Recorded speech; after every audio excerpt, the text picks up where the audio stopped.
Debris all over, logs and sticks and scattered barks. Rotting leaves making their way back to the earth in decay. The Louisiana black mud was still wet, and the ground retained the pungent and putrid smell of death in places. Soft, rich, and fertile Louisiana soil swished around in your shoes. Green grass burst forth from within the black mud in places less traveled, and footprints sank in the rest. Houses speckled with black dots of mold, revealing their sagging interior and weakened foundations. The water line stretched from house to house throughout the bywater and beyond. The line rose higher and higher the deeper you went into the Ninth Ward, until there is no more visible water line, and all you saw was destruction. Cars smashed and tossed and discarded on those streets. The only houses here left crumbling in the eerie quiet. Deserted streets covered in mud and silt and debris, scattered remnants of a neighborhood that once stood here. The wind whipped off the river, and in the quiet, the sound of a lone hammer rode the Ninth Ward wind. The heavy feeling of death weighted down on the living that had returned to this coffin. Vehicles lifted to roofs and houses moved to the street.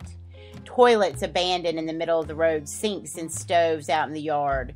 Toys buried in the mud and debris, left dirty and rotting to never be played with again.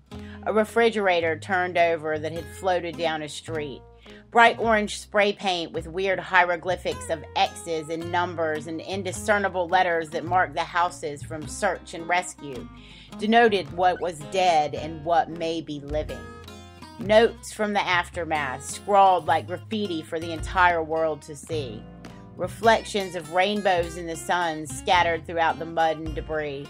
Remnants of oil and gas leaving their rainbow patterns glimmering everywhere in the sun. I remember the way the rainbows floated on top of the water in those days following the storm. Now these rainbows look devastated in their fading stage of existence. Windows broken, a million different patterns of glass and shatter emerged. A million different stories told, shattered, spewing glass everywhere by the sheer forces of nature. Broken bits and pieces and broken parts of things once whole, all remnants shattered under the sheer force of multiple disasters. It was devastating. Collapsed houses and wooden splinters spilling out into the streets. Bright bits of fabric dotted the landscape of destruction. As we got close to the quarter, I heard hammering and saw fresh lumber on many corners. Buildings on canals stood behind boarded-up windows. Hotels still housed gaping holes in their hearts with debris spilling out. Many of the houses had the black markings of mold to show where the water line had been. I watched as the water line grew higher and higher the deeper we got into the bywater, until I was surrounded by a mountain of ruined and soggy pieces of people's lives.